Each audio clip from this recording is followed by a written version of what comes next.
Hello दोस्तों, आपका मेरे YouTube channel law solution point में बहुत स्वागत है। मैं ब्रजेश कुमार शर्मा। इस वीडियो में आज आपको ये बताने वाला हूँ कि अगर आप मकान मालिक हैं तो आप अपने किराएदार से कैसे मकान खाली करा सकते हैं। चाहे कितना भी पुराना किराएदार हो, उससे मकान खाली किया जा सकता है। वीडियो शुरू करने से पहले मैं आपको ये बोलूंगा कि आप मेरा चैनल सब्सक्राइब जरूर करें ताकि आपको टाइम टू टाइम नोटिफिकेशन मिल सके।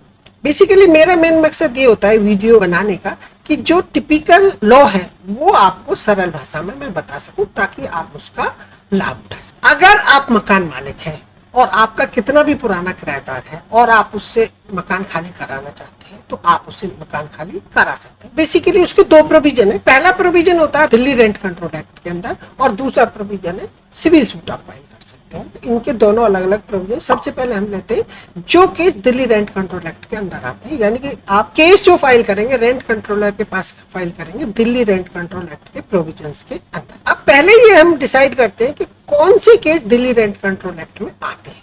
बेसिकली जो गवर्नमेंट है, गवर्नमेंट नोटिफाइड करती है कुछ इलाकों को, यानी कुछ कॉलोनीज को नोटिफाइड करती है। तो जो कॉलोनी नोटिफाइड है दिल्ली रेंट कंट्रोल एक्ट के अंदर, उनमें आपकी प्रॉपर्टी होनी चाहिए जिसमें कि किराएदार रह रहा है, तो वही केस आपका दिल्ली रेंट कंट्रोल एक्ट में फाइल होगा। दूसरी कंडीशन ये है कि आपका जो किराएदार है उसका रेंट 3,500 रुपए से कम होना चाहिए। अगर 3,500 से ज्यादा होगा तो वो उसकी सिविल सूट फाइल होगा। अब आते हैं कि इसमें क्या क्या प्रोविजंस है, यानी क्या क्या ग्राउंड्स हैं कि उन ग्राउंड्स पे आप अपना मकान खाली करवा सकते हैं। कि ऐसा नहीं है कि आप कोई भी ग्राउंड्स लेके मकान खाली करा सकते हैं किराएदार से, ऐसा नहीं है। दिल्ली रेंट कंट्रोल एक्ट में कुछ प्रावधान दिए गए हैं, उन प्रावधान में ही आप मकान खाली करवा सकते हैं। जो प्रावधान दिल्ली रेंट कंट्रोल एक्ट में दिए वो ऑलमोस्ट हर एक स्टेट में मोर और लेस सेम है, कोई खास अंतर नहीं है। तो ये वीडियो सभी के लिए बराबर है, ऐसा नहीं है कि दिल्ली रेंट कंट्रोल एक्ट के लिए सभी के लिए सेम। अब हम स्टार्ट करते हैं कि कौन कौन से ग्राउंड्स हैं, उन ग्राउंड्स पे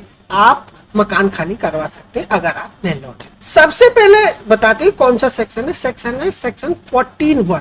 सेक्शन 14(1) में जितने भी ग्राउंड्स दिए हैं उनमें से किसी भी एक ग्राउंड्स पे या एक से ज्यादा ग्राउंड्स पे आप जो रेंट कंट्रोलर है उसके पास केस फाइल कर सकते हैं और अपना मकान खाली करा सकते हैं। अब हम आते हैं कौन कौन से प्रावधान है। पहला प्रावधान है कि अगर कोई किराएदार आपको किराया नहीं दे रहा है, रेंट नहीं दे रहा है, तो आपको एक नोटिस देना होगा उसे, और नोटिस देने के बाद भी अगर आपको किराएदार नहीं दे रहा तो रेंट कंट्रोलर के पास आप केस लगा सकते हैं और ये प्रे कर सकते हैं कि वो उसका किराया नहीं आ रहा है तो आप उसको खाली करें। दूसरा प्रावधान ये होता है कि अगर आपने किसी किराएदार को अपना मकान दे दिया है और वो किराएदार किसी और व्यक्ति को किराएदार रख लेता है, यानी कि सब टेनेंट, अगर वो सबलेट कर देता है, सब टेनेंट रख लेता है, तो इस ग्राउंड पे भी आप मकान खाली करा सकते हैं।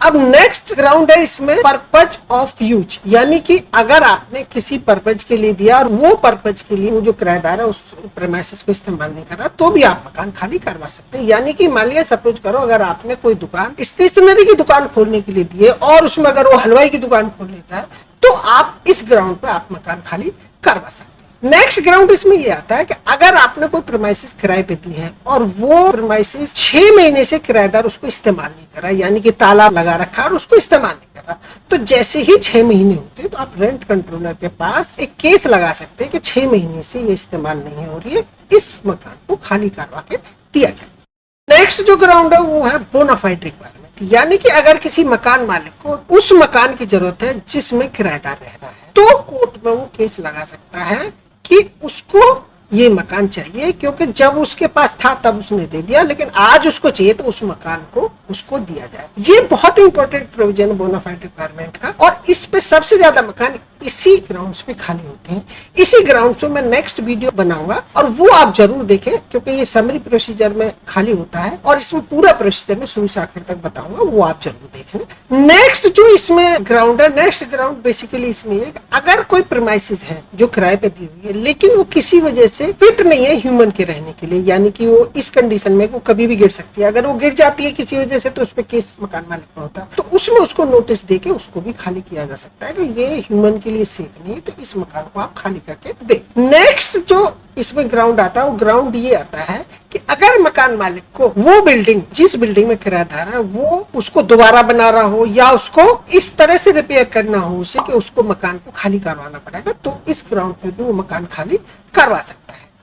नेक्स्ट ग्राउंड इसमें यह आता है कि अगर किराएदार को कोई प्रीमाइसेस अलॉट होगी या उसने कोई और खरीद ली, तो इस ग्राउंड पे भी मकान मालिक किराएदार से मकान खाली करवा सकता है कि इसके रहने के लिए या इसके कमर्शियल इस्तेमाल के लिए इसके पास ऑलरेडी प्रीमाइसेस आ गए, तो इस मकान को इसको खाली करवाना होगा। नेक्स्ट ग्राउंड इसमें आता है अगर कोई फैक्ट्री मालिक है या कोई कमर्शियल काम करता है और उसने अपने एम्प्लॉय को कोई किराए पे मकान दे रखा है रहने के लिए और उससे वो किराया भी ले रहा है, तो अगर एक टाइम पे अगर उसका एम्प्लॉयमेंट खत्म हो जाता है तो इस ग्राउंड पे वो मकान खाली किया जा सकता है कि अब ये हमारा एम्प्लॉय नहीं है, तो अब ये हमारा मकान हमें खाली करके दे। इस ग्राउंड पे मकान खाली किया जा सकता है। नेक्स्ट ग्राउंड आता है कि अगर कोई किराएदार आपके मकान को डैमेज कर रहा है या उसको किसी तरह से चेंज कर रहा है, यानी कि 2 कमरे का 1 कमरे कर रहा है, 1 कमरे का 2 कमरे कर रहा है, एक मामूली रिपेयर तो की जा सकती है लेकिन बेसिकली उसको चेंज नहीं किया जा सकता और ना ही उसको डैमेज किया जा सकता।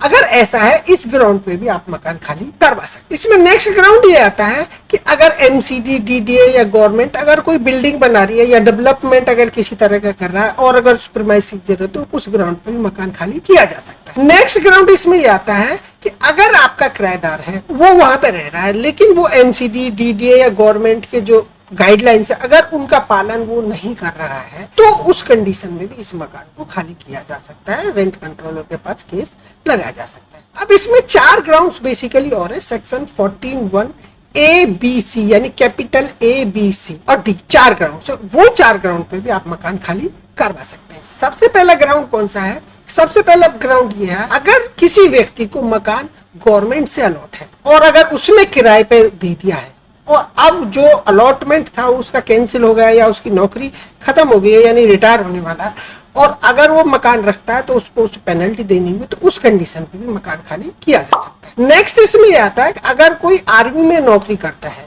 और वो रिटायर होके आ गया या वॉलंटरी रिटायरमेंट करके अगर आ जाता है तो अगर उसको मकान चाहिए तो उसको भी मकान खाली करना होगा। इसका नेक्स्ट ग्राउंड ये आता है कि अगर कोई व्यक्ति सरकारी नौकरी में है और वो अगर रिटायर हो जाता है और रिटायर होने के 1 साल के अंदर वो रेंट कंट्रोलर के पास एक एप्लीकेशन लगा सकता है कि जो प्रीमाइसेस है वो उसको चाहिए और वो उसको खाली करनी है, तो इस ग्राउंड पे मकान खाली हो सकता है। नेक्स्ट ग्राउंड इसमें ये आता है कि अगर कोई विडो लेडी है और मकान किराए पे या तो विडो लेडी ने दिया है या उसके हस्बैंड ने दिया है, अगर उसको जरूरत है तो इस ग्राउंड पे भी मकान खाली करवाया जा सकता है।